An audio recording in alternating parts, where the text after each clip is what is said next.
Tip FM's Tip Today. With Slattery's Garage, Puck On. Over half a century driving the people of Tipperary and surrounding areas with quality, reliable and economical vehicles, new and used. Call the sales team today to discuss your next car or van on 067 24111. Thanks, Pat, and welcome back to the final hour of Tip Today. Huge reaction about the whole NCT thing, and we've really opened a can of worms there because people have a lot of issues with NCT. Well, God knows I have a lot of issues with NCT myself, but don't get me started. Anyway, if you want to email us about your experience with NCT, we will get back to it at some point or other. So that's tiptoday@tipfm.com. Legal discussion on Tip Today is brought to you in association with Lynch Solicitors Clonmel, on the web at lynchsolicitors.ie and at divorceineireland.com. John Lynch is with me in studio. Good morning to you, John. Good morning. That you're in city on your car yourself. Oh, look, if it was on myself, it definitely wouldn't pass. There would be structural issues, I think, there. But there you go. You're going to have a look back at some of the legal highlights, or lowlights maybe as well? No? Highlights? No. I look to the highs, not the lows. You're going to tell me you're a positive person Yes, now, an optimist and all of that. Yes, all that. Yeah. I'm sure what's the point? Negativity doesn't get you anywhere. Absolutely, yes. So legal highlights then, John? Yeah. One of the biggest things that I think, it's not a highlight, it's a highlight, I suppose, in everything now. It's AI and its implications for the legal profession and its adoption by the legal profession. And, it's something that I've been kind of, going to say playing with, but yeah, you embrace this very early on, well, I've always been a big advocate of technology being a useful tool in everyday life, and sure, we've seen it. Sure, it's been dramatic, the kind of impact it's had on our lives, positive and obviously negative as well. AI, I think, poses a particular challenge. As one fella said to me during the year when I sent him out something, he said, was that AI generated? And I said, no, actually that's one of my own blogs, but I've no doubt that somebody's going to download it and AI it, and it's probably because it's in the ether, because a lot of my blogs over the years is on the internet. Right. There's no doubt but that some part of my blog will find its way to somebody's AI generated document at some stage. But it's fascinating as to how, I'm reading a book at the moment on it, and all of the things that I've kind of considered to be the issues in it are there and are going to be multiplied by an incremental number that you can pick, whatever number you want to pick, because of how far-reaching it is. And I mean, it took us a few years to realise that Google and various other large corporations were using our information and making a considerable amount of money out of it. And AI is no different. Yeah.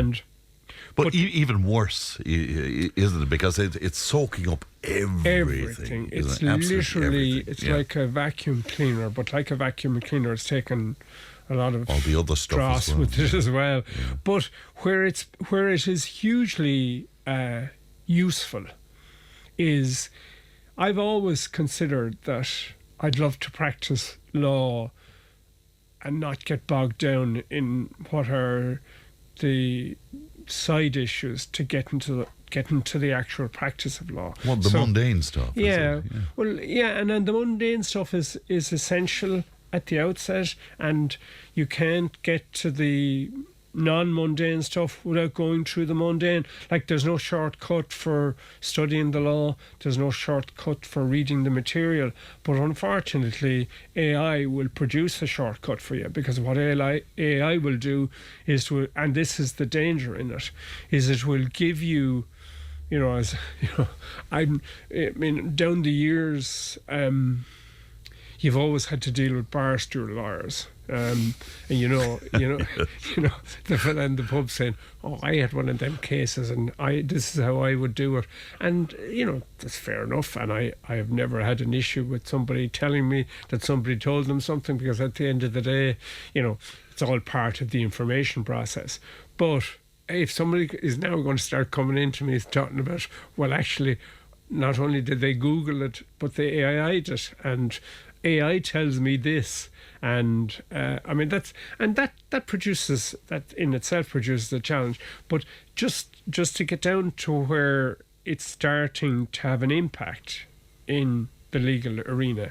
First of all, apparently, you've now got in the States, which where all the stats are, 87% of lawyers actually use it, and use it to some degree or other. It's a bigger take-up in the smaller firms, niche firms, than it is in the larger firms because of all the really difficult issues to deal with in a large firm. It's becoming very much part of the research side of things. Yeah, I was just going to ask you specifically. Yeah. What areas of what you do is AI helpful in? Research, I mean, even to the point of reminding you as to what the elements of something are. So if I want to say, what are the basic rules of contract?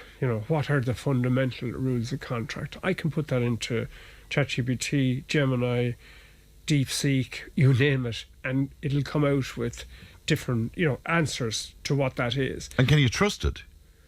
Well, let me put it this way, and that's the interesting point. It's the same as you listen to a chord.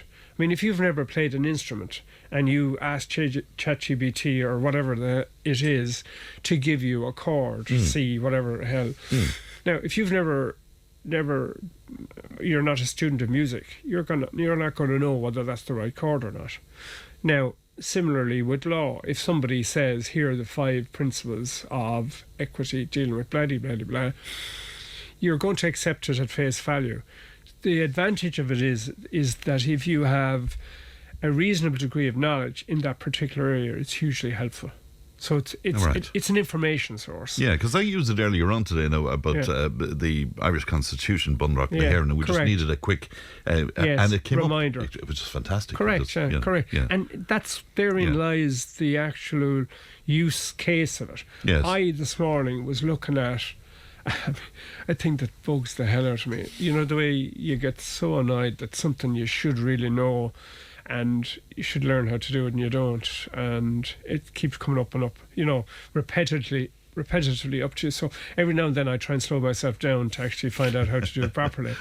But I was having a problem with formatting in Word, and so all I did was I took a photograph of the ruler at the top of the document I was working on, and I said, how do I get consistent formatting through the document? So I got this big long spiel, but I was able to narrow it down and say, no, I'm looking for a justification on the left, right, whatever. But it came out eventually with the answer.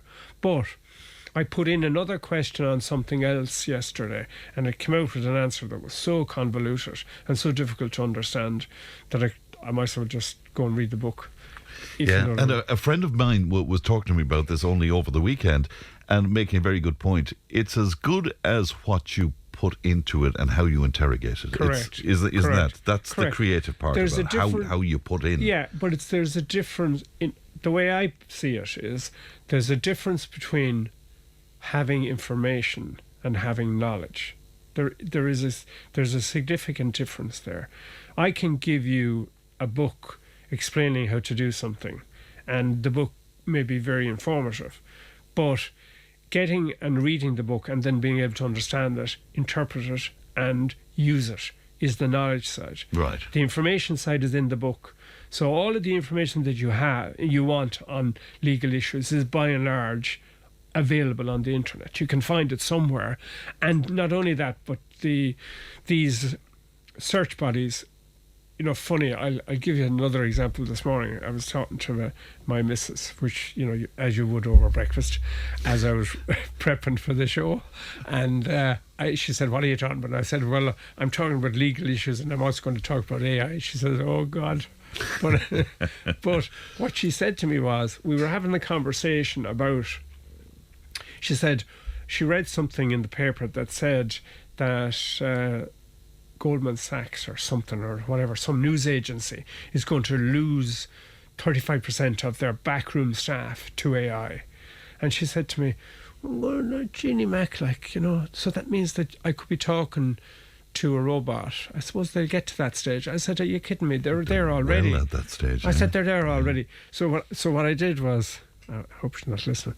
What I did was... I'm going to send her a tape, so... What I did was, I opened Gemini. I think it was Gemini, it doesn't matter. And I pressed the button, the speak button, to the chat bot. And just for listeners, that's an AI platform. Yes, it's an AI platform with an AI agent, which is a robot, effectively, at the other side. And I said to the robot on the phone, so I pressed the button and I said, can you explain to can you tell my wife whether or not call centres will have robots answering the phone? And the my phone responded with a very, very pleasant voice, American female, saying, of course, yes, John. Yes, this is in fact the case now throughout the world. Now there are AI chatbot agents answering phones around the world. And then I paused. I said, sorry, I'm interrupting you now, but I presume you're one of those. And she said, yes, I am one of those. So, incredible, and this is where we're at, and this is the fascinating thing about it. But therein lies, going back to the basic point that I'm making, is that I can put a chat bot, which is an algorithm, computer-based model on my website, which can interrogate all the information on my site with all of the blogs on it. And you can come on and ask this chatbot, could you please explain John's blog on such and such a thing for me? Could you please summarize it for me? And the point here is that if I vet the information myself on the website and make sure that it's accurate, then you'll get an accurate reply back based on that information and that information only. And therein lies what a lot of companies are now doing, is that they are generating their own information base and validating it and verifying it. And therein lies a lot. Right, and the AI in question then will only take from that database, which, as you say, they're validating. Correct. That's very interesting. Correct, and a huge amount, quite a considerable amount of large companies, multinational companies, are creating their own, if you like, information sources. So because they are concerned, obviously, with that issue that you mentioned at the outset here, i.e. everything gets thrown into the mix, and therefore there's a huge possibility that there's bias in there, huge possibility that there's misinformation in there, and huge possibility not only because this whole thing about hallucinating is, it sounds like you're talking about a human, but they can hallucinate, and I have had multiple examples of hallucination by these. So you don't trust them, is the bottom line. Right. And so we're talking about them. You don't trust them. Yeah, but you see, this is the danger, that they'll become personalities. They'll correct. become... Well, yeah, but sure, look, you've got robots talking to people now. Of course. I mean, I slag, and again, I really am digging a hole for myself here, but I remember slagging my good wife when she wouldn't talk to me about something. So I knocked on the phone and I said, can you talk to me about such and such? And I said, this could be a whole new area for advancement. Yeah, I'm not talking to you, but talk to my chat. I'm talking to I mean, she's not talking to me, so I'm going to talk to the phone. Yeah. But so there's no danger then that it's going to put attorneys, solicitors, barristers out of a job? No, but what it is going to potentially do is take a lot of that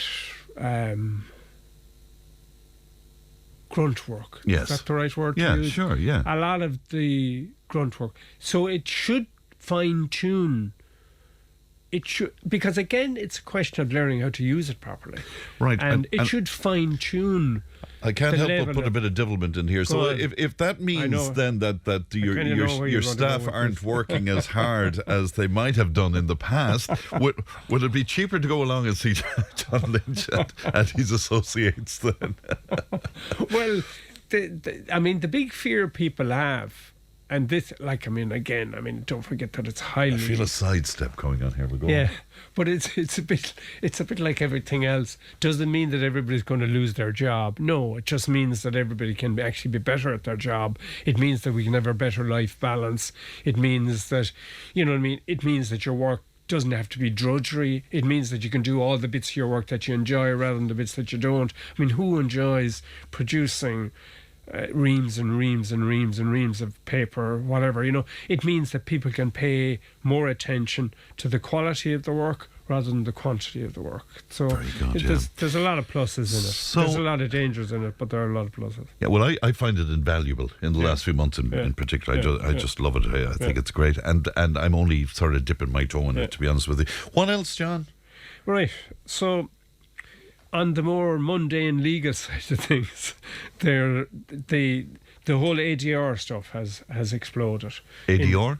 I was going to say additional, assisted. Well, the whole mediation, alternative dispute resolution. So the whole alternative to courts. Yes. The whole trying to make courts only a place where you go where you have an intractable dispute, or where there's Last resort? last resort, Yeah. last resort, high level resort, if you like, and ADR, and ADR has been coming for an awful long time.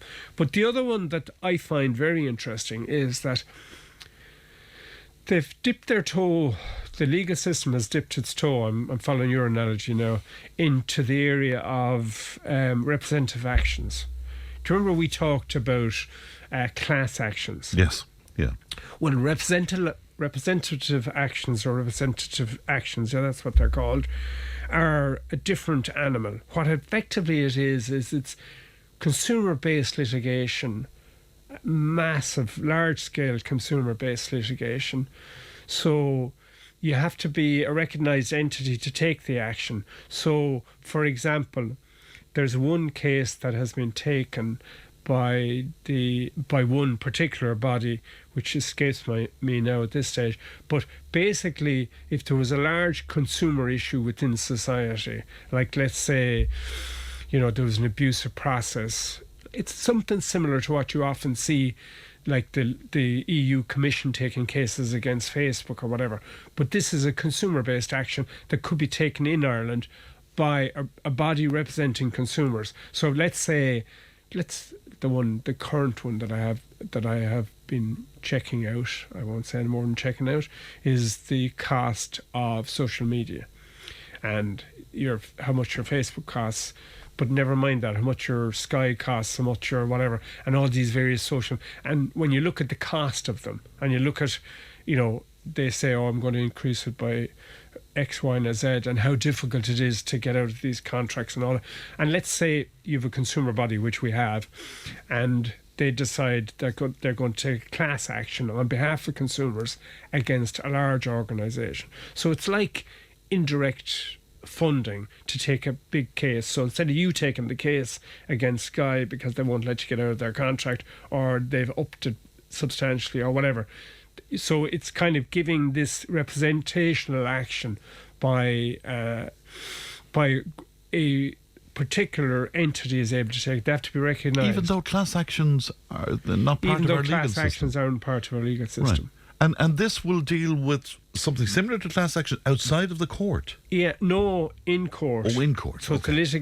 It's a case taken by a consumer body on behalf of thousands and thousands of consumers, and they're able to constitute the case on that basis. So it's kind of just a way of creating a kind of class action within the consumer area, if you know what I mean. So that's another one. And the other one then is there's always been a principle of champerty, which is basically where you can't fund an action for somebody. So, like, you could have a large commercial fight against somebody, and you can't get funding, or if you do get funding, it's frowned upon by the. So, in other words, you're not supposed. So, it's kind of a way of getting the David and Goliath, getting David to be able to get funding now, and they've introduced that, which is kind of watering down the age-old principle that you can't go off and, if you like, insure your action by getting funding, so you're covering the cost of the action, if you know what I mean. Just explain, I'm kind of lost with that now. So if I want to take on a big company, for example... Yeah, and you don't have the money. Right, can I source funding from... You can source funding from a particular, like an insurance company or a bank or whatever, or somebody who's prepared to fund it. Who would have an interest in that. Who would have a share action, then in whatever your success you have. And that's why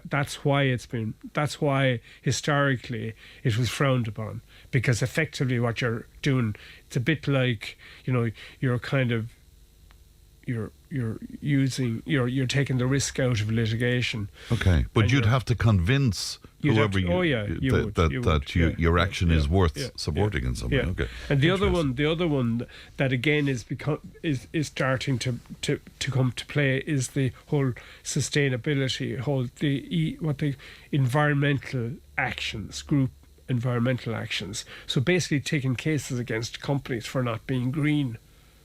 This is the new litigation that's coming down the tracks as well. So I presume there's a European element to that then, is there? Yeah. It's come from Europe, basically. But, the other more... But they're kind of what I would call high-level type of interventions into the legal system to try and modernise it. Well... People might argue it's not modernising it, if you know what I mean, but what it is it's introducing ways of ensuring that people can get access to justice. It's the access to justice idea that, a lot of people have been put off by the cost of litigation. And I mean, cost of litigation is a huge issue. Absolutely. Very, very huge. substantial. So all in all, was 2025, was it a good year for the legal system in terms of what was brought in, what was introduced, and something like? Well, like every year, some things like there are some things that they've brought in. Like one of my pet kind of observations, if you like, about what's brought in is if it is brought in, you need the resources behind it.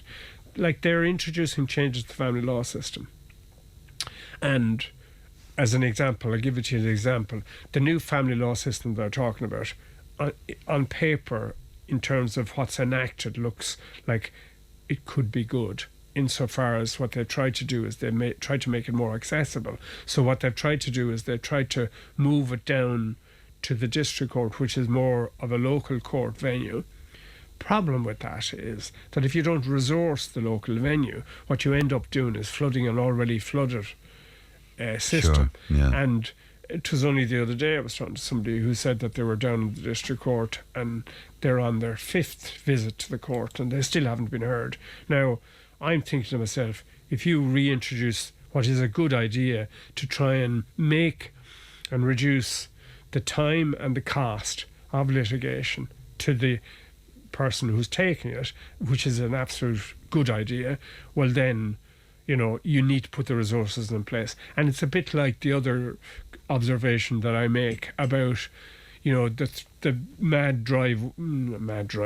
the persistent drive that's been over the last number of years, and the right drive to try and bring down the cost of litigation from both cost point of view and the level of damages. And they've done it. They've brought down damages substantially in Ireland over the last number of years. They've brought down the cost of litigation over the last number of years. And the court system is introducing automation. We were talking about AI there, but they're introducing and trying to change the old systems and replace them with new systems to make it all more efficient. But has insurance costs come down in Ireland? No. So to me, it all has to be interlinked, that if you're going to rationalise the system, and the same way as your point about if you're going to, the whole AI thing, if you're going to introduce changes into the legal system to make us more efficient, that's what should happen. That's what you should be looking for. You should look for a better service and a more fine-tuned service, Interesting as always. John, thanks very much. Happy Christmas to you Many and happy to your team and to your family and all of that. Thank you. I can't wait to send that recording to your wife as well. Great to see you. Thanks, John. Thanks. Thanks very much indeed. We'll take a break. Back with more in just a moment. Tip FM's Tip Today. With Slattery's Garage Puckon. Now is the time to pick up your next van. From the award-winning Peugeot Partner van to the Expert and the load-lugging Boxer van. We have big vans, high-roof vans, long wheelbase vans. You'll find them all at Slattery's Garage Puckon. See slatterysgarage.ie.